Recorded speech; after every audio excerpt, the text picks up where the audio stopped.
Thanks, Ron. Terry Ascott was with me about a year and a half ago or so, talking about his ministry in the Middle East, mentioning Sat7, a very exciting television outreach into so many of those countries. And he's back for an annual general meeting for his people tonight in the Toronto area. But we're going to talk a little bit about what's happening over there and get an update. Welcome back, first of all, Terry. Thank you very much. Good to have you here. A man from England, a former bridge builder who's now living in Cyprus, having lived in Egypt for 14 years, kicked out of Egypt. Why? Human rights issues. Human rights issues. Basically, providing information to the US Senate and to Amnesty over prisoners of conscience in Egypt. Oh, really? And they didn't like that? No, it was politically embarrassing, shall we say. Politically embarrassing. Yeah. Now, you have so much to talk about, and we've got some video support as well. In fact, why don't we right now just go to a little clip that gives us an overview of what we call Sat7, and then we'll get some talk back from you on that. Let's take a look at this, friends. The countries of the Middle East and North Africa, stretching from Casablanca to Kabul, are more close to the cause of Christ than any in the world. Or so many would say.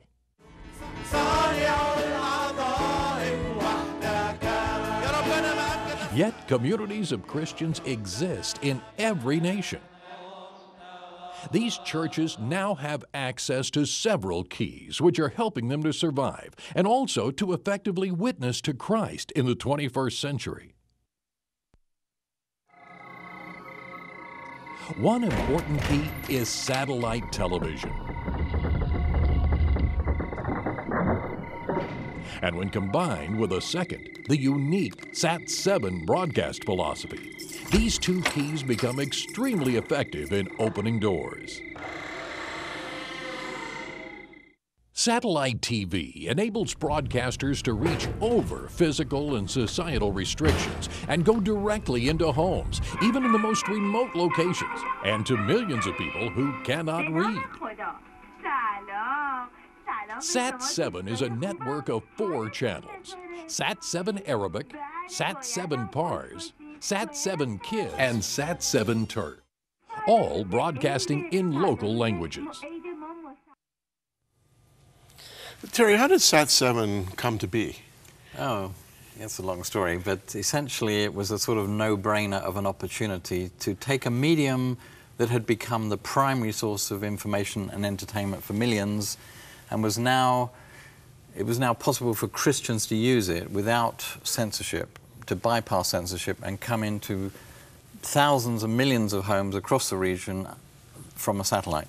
And the birth of satellite television sort of was around the 1992 mark, and we launched in 1995. But it was a struggle because Christians were afraid to go in front of the television. They didn't know what the reaction would be from governments and so on, and there wasn't any facilities, experienced staff, programs on the shelf. So it was really starting from zero in the Arab context.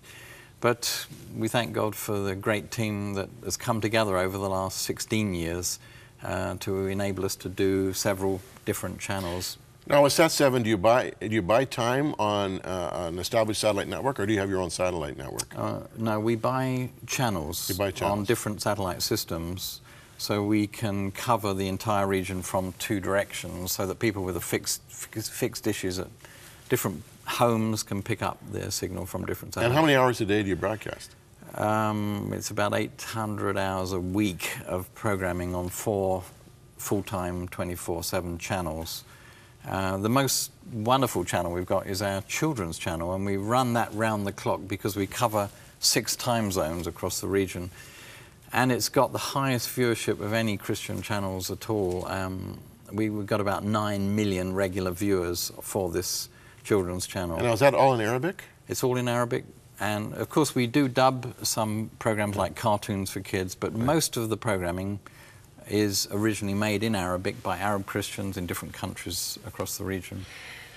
Now, speaking about the region, you have a lot of experience in Egypt. There was a report today that the former vice president under Mubarak has been allowed to enter the fray, you know, in terms of the presidential race, which happens, what, about a month from now? Yes, exactly, Yeah. 4 weeks. And he had been barred by the Islamists, but now a committee that oversees these candidates have given him the green light. You were with Sat7 in Tahrir Square when everything was happening there a year ago or so. What's your assessment of Egypt right now? Is it better off or worse off? Depends who you talk to. Yeah. If you ask an Islamist or a Muslim fundamentalist, they say we're much better off because now 70% of the parliament are members either of the extreme Salafist party or the Muslim Brotherhood. If you ask Christians, I am afraid to say that they're feeling very insecure. They're not sure how the Constitutional Committee is going to work out. Is the new constitution going to be almost exclusively based on Islamic law? And what place does that leave in society for the church or other minorities in the country, and for the rights of women and so on? And they've just lost the head of their church a few weeks ago. Yeah. He died after 40 years as their patriarch. Most Christians in Egypt have only known this pope. So they'll be electing a new pope soon. They've got a presidential election you just mentioned coming up. So there's a great feeling of insecurity about the future. Some people have responded in a positive way. They've gone on the offensive to witness in the public square, if you like, and others have just retreated or talking now about immigration, sadly. Now, Egypt must be conflicted somewhat because they are an ally of the United States of America. They are heavily subsidized by the U.S. They're at peace with Israel, or at least they have been at peace with Israel. Are they prepared to take the risk of disassociating themselves from these alliances and these peace treaties and going rogue, as it were? I'm afraid yes is the answer. I mean, most of the support that's coming from the US is for or through the military, and the military have a vested interest in that relationship continuing. But as far as the majority in Parliament are concerned, they don't want this dependency or open, overt relationship with America, and would be quite happy to substitute those annual subsidies with gifts from Saudi Arabia. Now, you mentioned the Copts being insecure, and they certainly have been under a lot of pressure and a lot of persecution. What about the Christians in Syria? They also are conflicted, are they not? They are. They're caught between a rock and a hard place. I mean, they were a protected minority in Syria by the Assad regime, and they themselves are a 10% minority, the Alawites.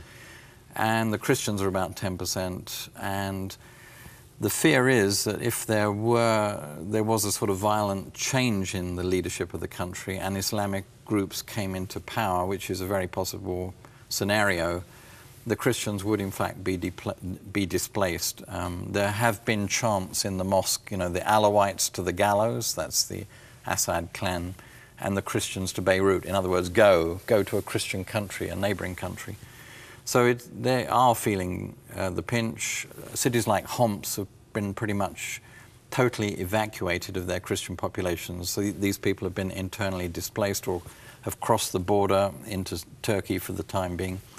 The fact is, though, that the Christian communities in these Arab Spring countries, or emerging Arab Spring countries, are still thriving, aren't they? Like, for instance, in Tahrir Square, you had an event. In fact, why don't we take a look at this, friends? You'll be amazed at what you're about to see.